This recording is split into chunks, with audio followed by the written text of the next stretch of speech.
அஸ்ஸலாமு அலைக்கம். Hello friends, how are you all? இன்றைக்கி நம்ம என்ன பார்க்க போகிறோம் அப்படின்னா, மார்னிங் டு நைட்டு வரைக்கும் நான் என்னெல்லாம் பண்ணேன், மெயினாக குக்கிங்கில் நான் என்ன பண்ணேன் அப்படின்றத பார்க்கலாம். Welcome to my channel.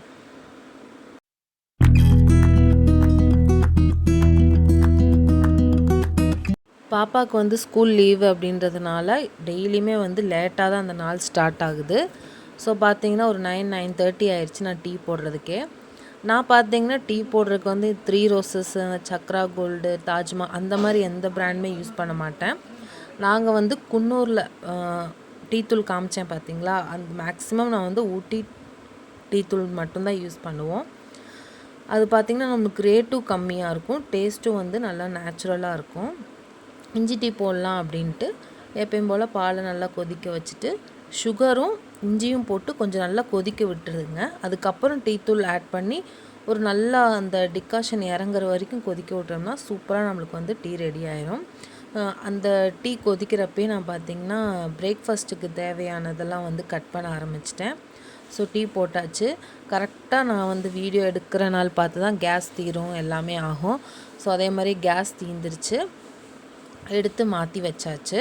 வச்சுட்டு பிரேக்ஃபாஸ்ட்டு செய்யலாம் அப்படின்ட்டு வந்து ஸ்டார்ட் பண்ணிட்டேன். அன்றைக்கி பிரேக்ஃபாஸ்ட் என்ன செஞ்சேன் அப்படின்னா அரிசி ரொட்டி தான் பண்ணேன். அதுக்கு ஃபஸ்ட்டு வந்து நம்ம அரிசி ரொட்டிக்கு வந்து தேவையான அரிசி மாவு வந்து ஆட் பண்ணிக்கலாம். இந்த அரிசி மாவு பார்த்திங்கன்னா வீட்டிலே வந்து நாங்கள் மேக் பண்ணுறது தான். எங்கள் பாட்டி வந்து எங்கள் நனிமா வந்து இது வந்து எனக்கு பண்ணி கொடுப்பாங்க. ஸோ அந்த அரிசி மாவு தான். கடையில் வாங்குறத ஆட் பண்ணிக்கலாம், எதுனாலும் ஓகே தான். ஸோ அதில் வந்து நம்மளுக்கு தேவையான வெங்காயம், கொஞ்சம் இஞ்சி துருவல் இருந்தால் அதை ஆட் பண்ணிக்கலாம், அது ஆப்ஷனல் தான். பச்சை மிளகா, கொத்தமல்லி, கருவேப்பிலை, கொஞ்சோண்டு சீரகம் போட்டு வெதுன்னு தண்ணி, ரொம்ப சூடாக வேணாம், அதே சமயம் வந்து சில்லுன்னு நம்ம ஊற்றி பண்ணிக்கூடாது. நல்லா ஒரு வார்ம் வாட்டரில் வந்து நல்லா ஊற்றி இப்போ நான் பிணையிறேன் பார்த்தீங்களா, அந்த மாதிரி எல்லா மாவுலேயும் வந்து தண்ணி படுற மாதிரி ஃபஸ்ட்டு நல்லா பிணைஞ்சிட்டு அப்புறம் அது ஒரு சப்பாத்தி டவ் மாதிரி நம்ம வந்து மேக் பண்ணி வச்சுக்கணும்.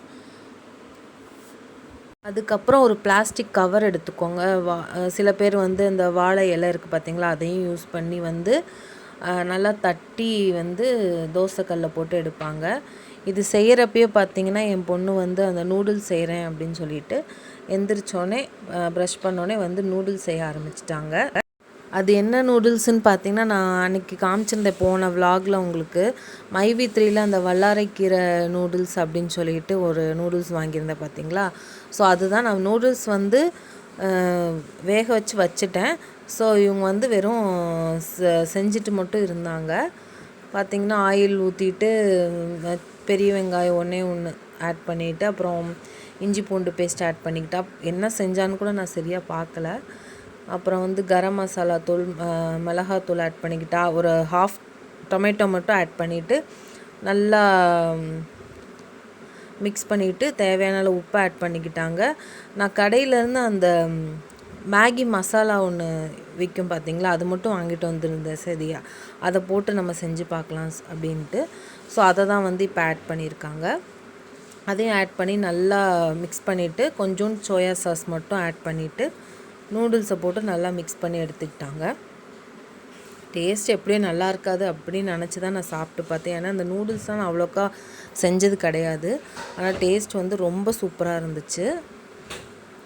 இது பார்த்திங்கன்னா அவளுக்கு மட்டும் செஞ்சுட்டா, அவளுக்கும் மீதி கொஞ்சம் இருந்துச்சு டேஸ்டிங்க்கு மட்டும், அதை வந்து நாங்கள் சாப்பிட்டோம்.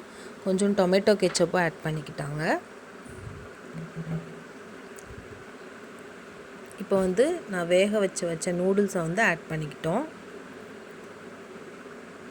ஆட் பண்ணிவிட்டு அவர் 2 கரண்டியில் போட்டு மிக்ஸ் பண்ணுறேன்னு பண்ணிகிட்டு இருந்தாங்க. அப்புறம் நான் பண்ணி கொடுக்குறேன்னு சொல்லிட்டு வாங்கி மிக்ஸ் பண்ணி ரெடி பண்ணோம். பார்த்திங்கன்னா நூடுல்ஸ் வந்து சூப்பராக ரெடி ஆயிருந்துச்சு. பாப்பாவுக்கு சும்மா கொஞ்சம் போட்டு கொடுத்தேன், சூப்பராக இருக்குது அப்படின்னா. ஆனால் 2-3 வாய் தான் சாப்பிட்டு அதுக்கப்புறம் அப்படியே வச்சுட்டா. அப்போ சொன்ன மாதிரி மறுபடியும் வந்து நான் அரிசி ரொட்டி சுடுறதுக்கு வந்து ஸ்டார்ட் பண்ணிட்டேன்.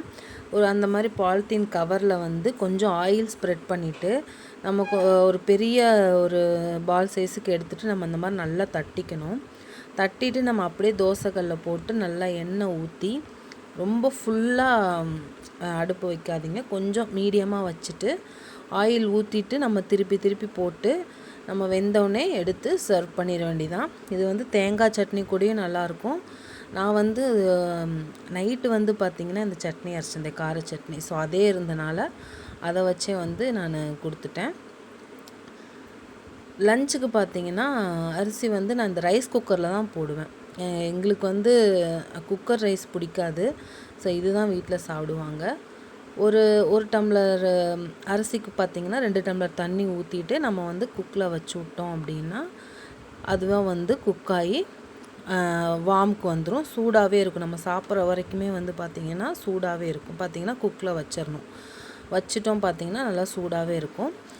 ஸோ லஞ்சுக்கு பார்த்திங்கன்னா நான் எல்லாம் ரெடி பண்ணி வச்சுட்டேன். ரசம் வைக்கலாம் அப்படின்ட்டு ரசத்துக்கு தேவையானது, புடலங்காய் பொரியலுக்கு தேவையானது எல்லாம் கட் பண்ணி ஒரு பக்கம் வச்சுட்டேன்.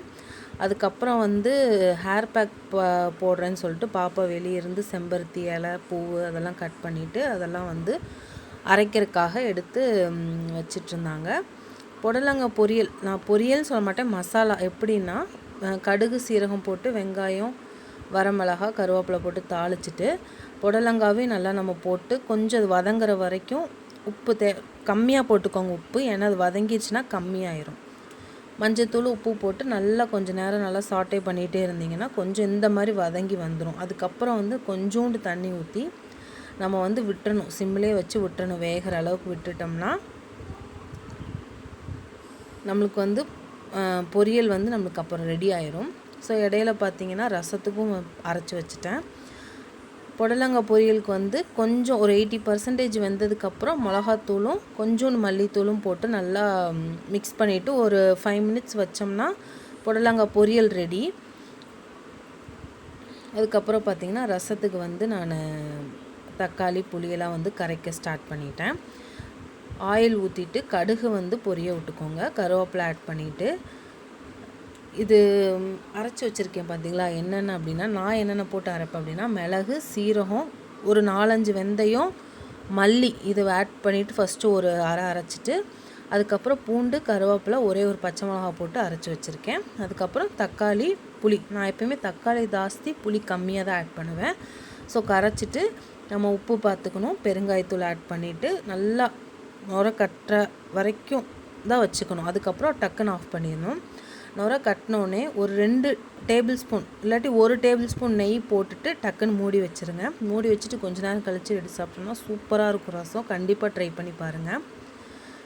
இது பார்த்திங்கன்னா ஹேர் பேக்குக்கு கொஞ்சோண்டு கருவேப்பிலை, இலை, பூ இதெல்லாம் போட்டு நல்லா நல்லா நைஸாக வந்து அரைச்சி வச்சுக்கணும். இது பார்த்திங்கன்னா எனக்கு கொஞ்சம் நல்லா ஒர்க் அவுட் ஆகுது. நான் இது 3வது டைம் நாங்கள் வந்து இந்த பேக் போடுறோம். பாப்பாவுக்கு பார்த்திங்கன்னா நல்லா முடி கொட்டிருச்சு, என்ன ரீசன்னே தெரியல. சரி இது போட்டு பார்க்கலாம் அப்படின்னு சொல்லிட்டு இது வந்து 3வது டைமாக நாங்கள் ட்ரை பண்ணுறோம். நல்லாவே இருக்குது. ரசம் பார்த்திங்களா இந்த மாதிரி நுரக்கட்டி வர்றப்ப நம்ம வந்து கொஞ்சோண்டு நெய் ஆட் பண்ணிவிட்டு டக்குன்னு மூடி வச்சிடணும். இதில் வந்து ஷாம்பு போட்டு மிக்ஸ் பண்ணி தலையில் தேய்க்கணும். இது பார்த்திங்கன்னா அந்த புடலங்காய் இது ஆட் பண்ணோம்ல அதோடய விட்டுறனாலும் விட்டுடலாம். இல்லை இது வந்து மசாலா, தேங்காய், கொஞ்சோண்டு சீரகம், வரமிளகா போட்டு இந்த பேஸ்ட் மாதிரி அரைச்சி ஆட் பண்ணி நம்ம ஒரு 2 மினிட்ஸில் இறக்கிட்டோம்னா புடலங்காய் மசாலா சூப்பராக ரெடி ஆயிரும். உங்களுக்கு பார்த்தாலே தெரியும். இது கூட நல்லா ஷாம்பு, அதுக்கப்புறம் வந்து நம்ம ஹேர் பேக்குக்கு ஷாம்பு போட்டு நல்லா மிக்ஸ் பண்ணி வச்சுட்டு அதுக்கப்புறம் ஹேரில் அப்ளை பண்ணி குளிச்சிட வேண்டியதுதான். இன்னொன்று டிப் பார்த்திங்கன்னா பிரியாணி வந்து நம்ம ஃப்ரிட்ஜில் வச்சுருப்போம் பார்த்திங்களா. அதுக்கப்புறம் எப்படி சூடு பண்ணி சாப்பிடுவோம் அப்படின்னா கடாயில் இல்லை கடாயில் போட்டு தான் மேக்ஸிமம் சூடு பண்ணி சாப்பிடுவோம். இங்கே நான் என்ன பண்ணுவேன் அப்படின்னா குக்கரில் ட்ரான்ஸ்ஃபர் பண்ணிவிட்டு சிம்மில் வச்சு விட்டுட்டு ஒரு 20 மினிட்ஸ் கழித்து பார்த்தோன்னா நல்லா சுட நம்ம செஞ்ச பிரியாணி மாதிரியே பார்த்திங்கன்னா நம்மளுக்கு சூப்பராக ரெடி ஆயிரும். அடியும் பிடிக்காது, ட்ரையும் ஆகாது. ஸோ அந்த மாதிரி நம்மளுக்கு வந்து ரெடி ஆயிரும். கண்டிப்பாக ட்ரை பண்ணி பாருங்கள். ஏன்னா நம்ம கடாயில் போட்டு நம்ம சூடு பண்ணும்போது சில நேரம் எண்ணெயெலாம் ட்ரை ஆகி வரன்னு ஆகிறதுக்கு சான்ஸ் இருக்குது. ஸோ இந்த மாதிரி குக்கரில் வந்து வச்சு ட்ரை பண்ணி பாருங்கள். குளிக்கிறதுக்கு முன்னாடி ஒரு 5 நிமிஷம் மட்டும் அந்த தலையில் போட்டுட்டு 5 மினிட்ஸ்க்கு மேலே நான் வைக்க மாட்டேன், ஏன்னா கோல்ட் ஆயிரும் அப்படின்ட்டு 5 மினிட்ஸ் மட்டும் வச்சுட்டு அதுக்கப்புறம் ஹேர் வாஷ் பண்ணிட்டு வந்தால் ஹேர் வந்து நல்லாயிருக்கும். முடி கொட்டுறது வந்து நல்லாவே கம்மியாக இருக்குது. ஸோ கண்டிப்பாக ட்ரை பண்ணி பார்க்கலாம். அதுக்கப்புறம் பார்த்திங்கன்னா லைனாக எல்லோரும் குளிச்சுட்டு பாப்பாவும் குளிச்சுட்டாங்க. ஸோ அவ்வளோதான். அது அப்படியே கொஞ்ச நேரம் ரெஸ்ட் எடுத்துகிட்டு ஈவினிங் போல் பார்த்திங்கன்னா நேந்திர பழம் இருக்குது, அது வந்து கொஞ்சம் கனிஞ்ச மாதிரி ஆயிடுச்சு. ஸோ அதுவும் மைதா மாவு, கொஞ்சம் சர்க்கரை போட்டு, கொஞ்சோண்டு வெனிலா எசன்ஸ் போட்டு மிக்ஸ் பண்ணி வச்சுட்டு போண்டா மாதிரி நல்லா குட்டி குட்டியாக சுட்டு எடுத்துட்டோம் அப்படின்னா சூப்பராக ஈவினிங் ஸ்நாக்ஸுக்கு வந்து ரெடி ஆயிடுச்சு.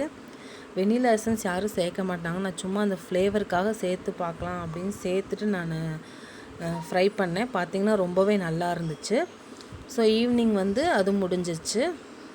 அதுக்கப்புறம் பார்த்திங்கன்னா என்னோடய சின்ன பாப்பா இருக்கா பார்த்திங்களா, அவளுக்கு வந்து 3.5 வயசு தான் ஆச்சு. அவள் என்னமோ பண்ணிகிட்டு இருந்தா. சரி என்ன பண்ணுறா அப்படின்னு போய் பார்த்தா அவ்வளோ சூப்பராக வந்து வரைஞ்சிட்ருக்கா. எனக்கே ரொம்ப ஆச்சரியமாக போச்சு. நான் ஸ்கூலுக்கு சேர்த்துல ஒன்றும் சேர்த்துல, குட்டி பாப்பா, நீங்களே பாருங்கள் அவள் எப்படி வரைஞ்சிட்ருக்கான்னு. எனக்கே ரொம்ப ஆச்சரியமாக இருந்துச்சு, ரொம்ப சந்தோஷமாக இருந்துச்சு. அது கொஞ்ச நேரம் உட்காந்து வீடியோ எடுத்துகிட்டு இருந்தேன். அது எப்படி வரைகிறான்னு உங்களுக்கு பார்த்தாலே தெரியும். அவள் எப்படி உட்காந்து எப்படி வரைஞ்சிட்ருக்கான்னு பாருங்கள்.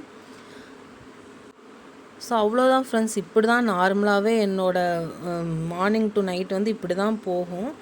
ஸோ வெளியே போகிறப்ப வீட்டில் இருக்கிறப்ப ஆஸ் யூஷுவல் இதுதான் ரொட்டீன். நைட்டு பார்த்திங்கன்னா என்னால் வீடியோ எடுக்க முடியல. நைட்டு என்ன செஞ்சேன்னா சப்பாத்தியும் எம்டி சால்னாவும் செஞ்சேன். ஸோ அவ்வளோதான் ஃப்ரெண்ட்ஸ். என்னோடய வீடியோ உங்களுக்கு பிடிச்சிருந்துச்சின்னா மறக்காமல் சப்போர்ட் பண்ணுங்கள், சப்ஸ்கிரைப் பண்ணுங்கள். தேங்க்ஸ் ஃபார் வாட்சிங். பாய்.